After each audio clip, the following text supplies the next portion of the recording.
70 vezes 7? Você já ouviu falar sobre isso? Será que é aula de matemática?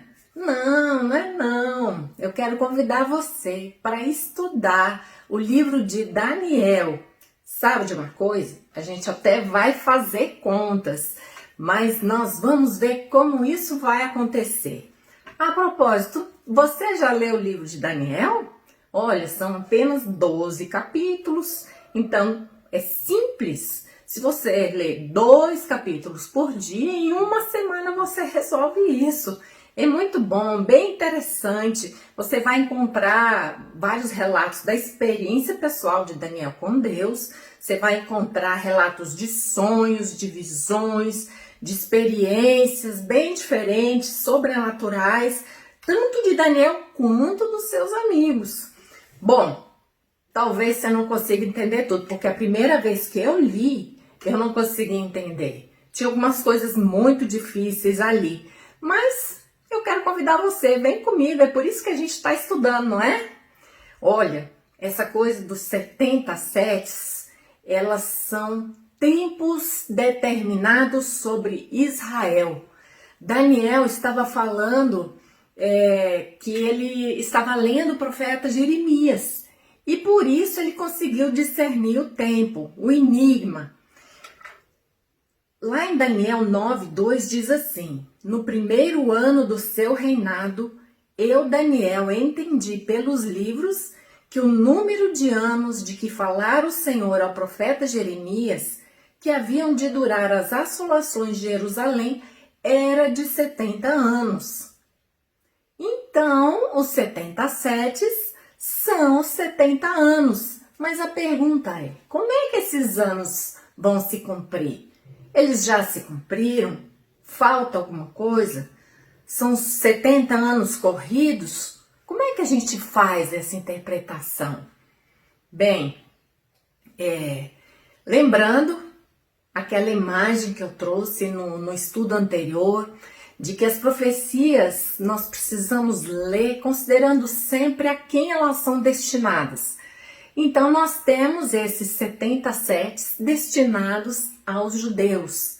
E nós vamos estudar depois aquilo que é destinado para os gentios e para a igreja. Vamos lá.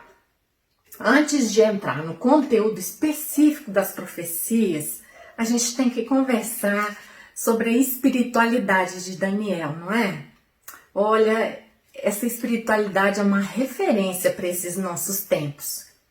Mas aí eu preciso te falar de uma coisa, um conceito teológico que é o estudo da tipologia bíblica, tipos e antítipos. O que é isso?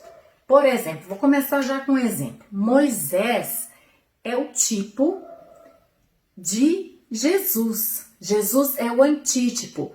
Então, aquilo que o Antigo Testamento traz, com imagens, simbologias, exemplos, aquilo que está lá no passado, fazendo algum relato, tem muita referência no Novo Testamento com a realidade das coisas.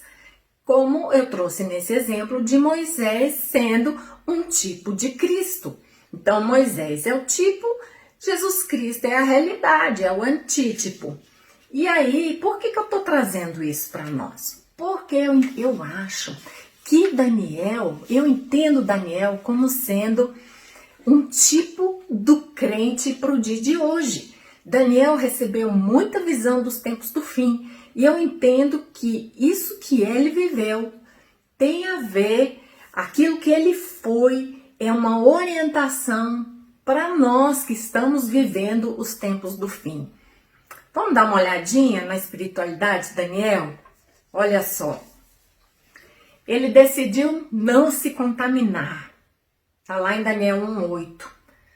Porque ele foi junto com os outros para receber o tratamento que davam aos magos, aos sábios, e ele decidiu que não queria as iguarias do rei, nem o vinho do rei, queria ficar com os legumes mesmo. Então, assim, para ele, aquela comida que o rei estava servindo, talvez tivesse até carne de porco, que o judeu não come, né? Ele não era uma comida feita de acordo com os princípios judaicos, ele deve ter dito, não, eu não quero me contaminar com isso.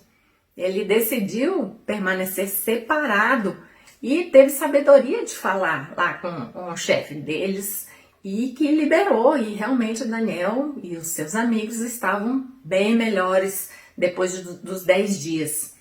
E aí, depois que passou o tempo, os 3 anos de preparo, ele foi servir ao rei. E várias vezes ele foi honrado pelos reis aos quais ele serviu, aos quais ele interpretou sonhos e as revelações, enfim. E eu me lembrei de Provérbios 22, 29, que diz: vês a um homem perito na sua obra, perante reis será posto, não entre a plebe. E isso me faz remeter a uma pergunta hoje, né? O quanto nós somos peritos na nossa obra, o quanto você é perito na sua fé, o quanto você é perito na sua profissão. Talvez a gente tenha que fazer algumas reflexões a respeito disso em função do lugar de onde a gente está, porque a gente pode estar em lugares melhores em função da nossa perícia.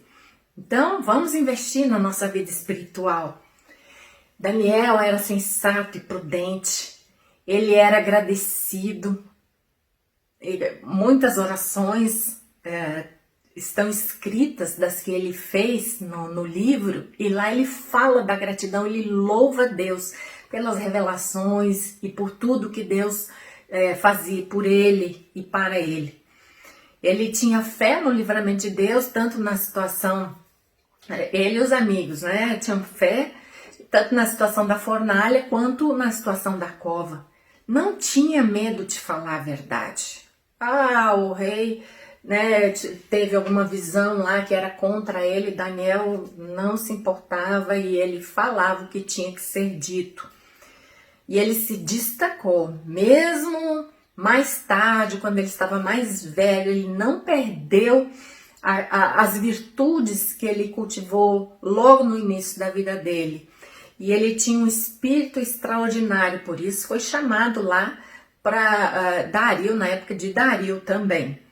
Ele foi um homem de oração. Tem várias orações no livro de Daniel e eu quero convidar você, leia o livro, você vai ficar impressionado com a espiritualidade de Daniel, da forma que ele orava. Ele fez uma oração de confissão intercessória por Israel extraordinária que nós precisaríamos fazer também hoje.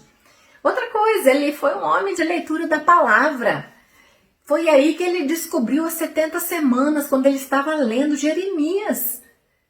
Lá que estava escrito, então, 70 semanas sobre Jerusalém. Nós só vamos descobrir e ver mais coisas à medida que a gente investir nesse tempo com Deus.